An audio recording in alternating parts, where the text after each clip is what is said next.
Jeg er Niels Hansen, og jeg er hundefører ved politiet på Fyn. Det er Fyns politi i dag.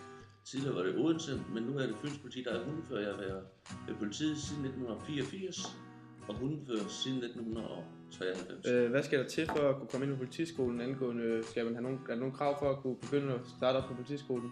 Man skal have en vis alder. Man skal være 21 år for at komme ind, og så skal man i dag skal man gå på gymnasiet. Hvis man ikke har den gymnasiale uddannelse, så skal man tage nogle enkelte fag, så man får de fag, de nu kræver. Og det er mest dansk og samfundsfag. Der er det vigtigt, og så engelsk nu også. Er der store fysiske krav til arbejdet? Når du søger til politiet, så får du går på nettet og kigger, og så kan du se, hvad krav der stilles rent bogligt, hvad man skal kunne, og der kommer nogle prøver, man skal bestå, før man kommer ind. Og så er der også nogle fysiske krav. De krav er ikke større end alle mennesker, de klarer, hvis det er sådan, de vil.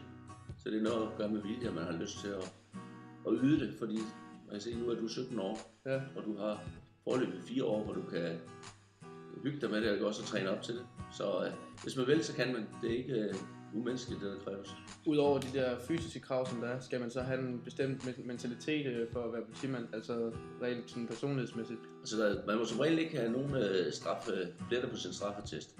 Man kan godt have haft et eller andet, som så er slettet, for hvis du har lavet noget som 15 år, så kan det være slettet som 17-18-årig også. Det kan man godt se hen over fingre med, men ellers så skal det være i orden.